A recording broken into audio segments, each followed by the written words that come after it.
নমস্কাৰ মৰমৰ ছাত্ৰ-ছাত্ৰীসকল সকলোকে ৱেলকাম জনাইছোঁ নতুন এটা ভিডিঅ'লৈ। এইচএছ ছাত্ৰ-ছাত্ৰীলৈ আছে সুখবৰ। ছাত্ৰ-ছাত্ৰীসকল যিসকল ছাত্ৰ-ছাত্ৰীয়ে এইচএছ পাছ কৰিছে 2025 বৰ্ষত সেইসকল ছাত্ৰ-ছাত্ৰীৰ কাৰণে আজি ভিডিঅ'টো খুব ইম্পৰ্টেণ্ট।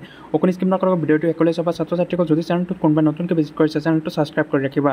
আৰ্টছ, ছায়েন্স আৰু কমাৰ্চ সকলোৱে পাব এই সুবিধা। যদি আৰ্টছত পৰা পাছ কৰিছা বা ছায়েন্সৰ পৰা পাছ কৰিছা, কমাৰ্চৰ পৰা পাছ কৰিছা, তেন্তে সকলোৰ কাৰণে আজি ভিডিঅ'টো।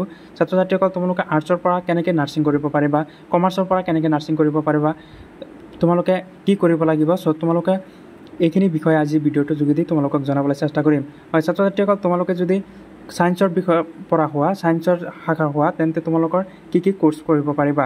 হয় ছাত্ৰ-ছাত্ৰীসকল, কম খৰচতে তোমালোকে কোৰ্চ B.Pharm পঢ়িব পাৰিবা, ডিপ্ল'মা পঢ়িব পাৰিবা, ইঞ্জিনিয়াৰিং পঢ়িব পাৰিবা, B.Tech।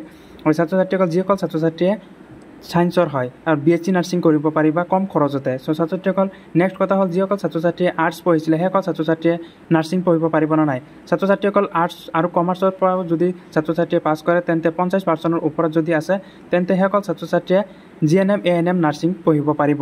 ছাত্ৰ-ছাত্ৰী